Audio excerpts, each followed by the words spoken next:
Bonjour à tous, j'espère que vous allez bien. Aujourd'hui on va parler de routine et cette fois de ma routine du soir, la routine que je fais plus ou moins tous les soirs depuis quelques mois. Le but bien évidemment ce n'est pas de vous culpabiliser, au contraire c'est vraiment de vous déculpabiliser sur ce que peut être une routine du soir. Ici elle est très simple parce que pour ceux qui ne le savent pas, j'ai 2 enfants de 5 mois et 2 ans, donc le soir c'est le seul moment où je peux avoir un petit peu de temps pour moi. Et comme mon fils de 5 mois se réveille encore généralement une ou deux fois, plutôt 2 fois chaque nuit, j'ai beaucoup de sommeil en retard et j'ai besoin de me coucher assez tôt. Donc la routine que je vais vous présenter aujourd'hui est adaptée à ma situation actuelle. Elle est bien différente de ce qu'elle était il y a quelques mois et de ce qu'elle sera dans quelques mois. Une routine est vraiment destinée à évoluer. Elle est vouée à évoluer avec vos envies, vos besoins du moment et vos capacités. Pour ceux qui ne le savent pas, j'ai déménagé récemment, il y a 2 mois. Et actuellement, mes enfants n'ont pas de mode de garde. Donc je les garde à temps plein avec moi à la maison. Donc vous comprenez bien que j'ai pas beaucoup de temps la journée pour faire ce que j'aimerais faire. Donc le soir me permet de récupérer tout ce que je n'ai pas eu le temps de faire pendant la journée. Donc la routine commence vers 18h. Je commence à préparer mes enfants pour leur coucher. Ils se couchent généralement vers 19h ou 20h. Et vers 18h, on commence à faire des activités plus calmes, type coloriage, type pâte à modeler. Des activités où on est assis tranquillement. On fait des choses ensemble, calmement. Et généralement, je commence à préparer le repas maintenant pour qu'il soit prêt relativement tôt pour que les enfants puissent dîner tôt. Parce qu'après les activités calmes, il y a le bain. Ça peut durer 10 ou 30 minutes, ça dépend des jours, ça dépend de leur énergie. Mais ils adorent ce moment vraiment pour se relaxer, jouer dans le bain avec l'eau. Enfin, tous les enfants, je pense, adorent jouer avec l'eau. Mais les miens, clairement, ne font pas exception à la règle.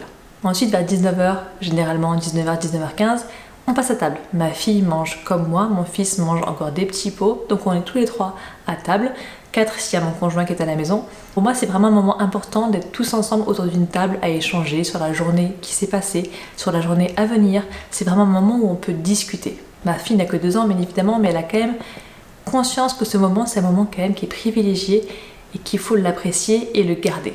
Généralement, mon fils se couche entre 19h, 19h30 par là, selon les jours, selon les siestes qu'il a fait. Il peut être fatigué plus tôt ou plus tard. Donc j'essaie de l'écouter et de le coucher quand il est fatigué. Puis à 20h, c'est l'heure de ma fille. 2 histoires, un câlin, un bisou, au lit.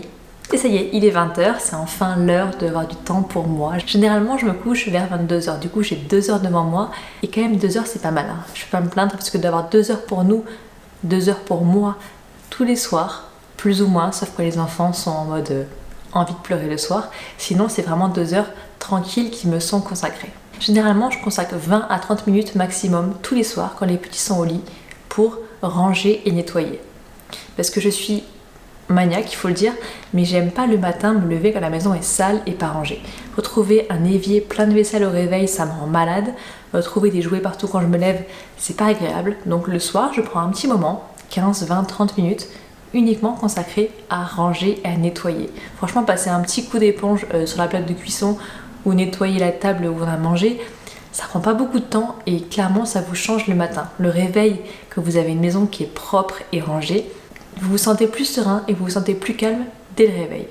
En tout cas, moi ça s'était fait là sur moi.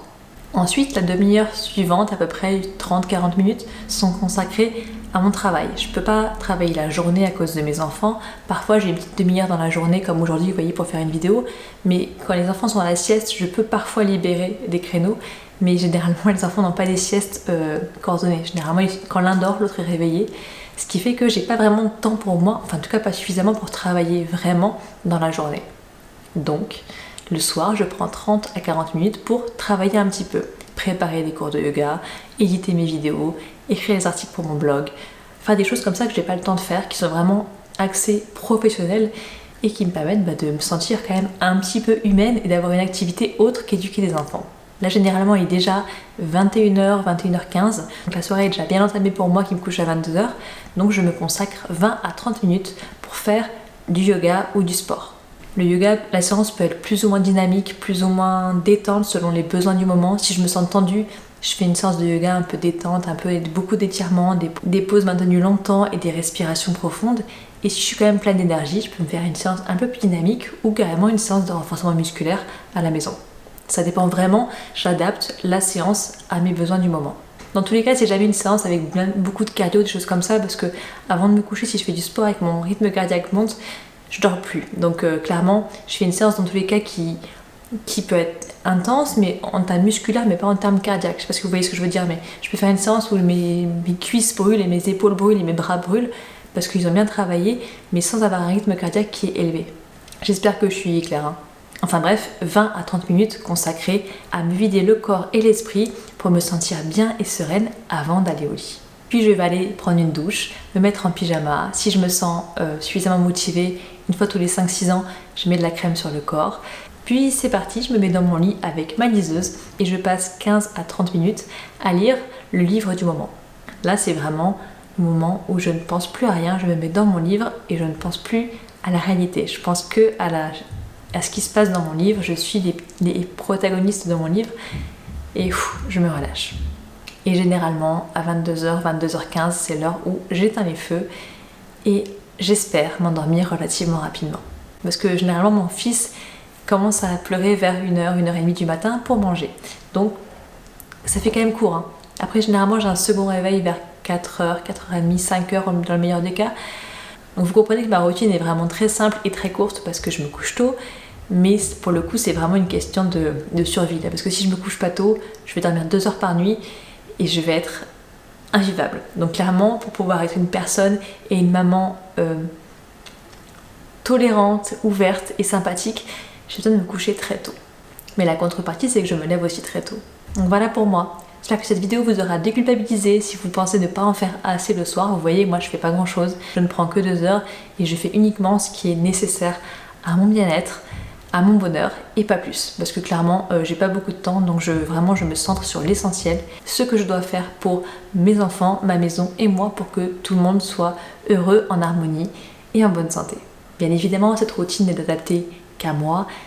N'essayez pas de faire la même chose si ça ne vous convient pas. Le but, encore une fois, d'une routine, c'est vraiment de vous simplifier la vie et de ne pas penser à ce que vous avez à faire. Si vous faites la même chose tous les jours, donc c'est une routine, hein, on est d'accord, et si vous le faites tous les jours, ça vous permet de vous simplifier les choses et de permettre à votre cerveau de comprendre que ça y est, c'est le soir, la routine commence, on se prépare petit à petit à aller vers le sommeil.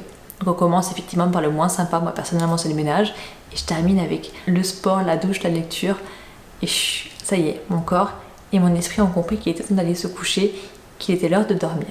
Donc j'espère que ça vous aura plu, que ça vous aura vraiment encore une fois déculpabilisé et que vous vous sentirez bien par rapport à ce que vous faites vous ou ce que vous ne faites pas vous, parce que chacun est différent, chacun a des besoins, des envies différentes. Je le dis à chaque vidéo, mais pour le coup c'est vraiment important de se le rappeler à chaque fois. Soyez vous-même, soyez heureux et on se voit dimanche prochain. En attendant, prenez soin de vous. Si cette vidéo vous a plu, n'hésitez pas à la commenter, à la liker et surtout à vous abonner.